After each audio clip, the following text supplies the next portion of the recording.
Hi everybody, today we'll talk about how to fix or how to solve data on Clash of Clans. To know how to fix or how to solve data on Clash of Clans app, you should just go to settings. Here you can click on apps, default apps, app settings. Then you will enter to Clash of Clans. After that you can click on first stop and you can click OK.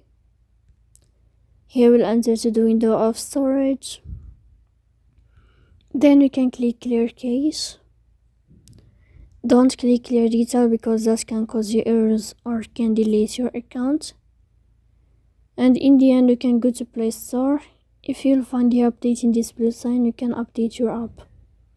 So please don't forget to support us by like and subscribe.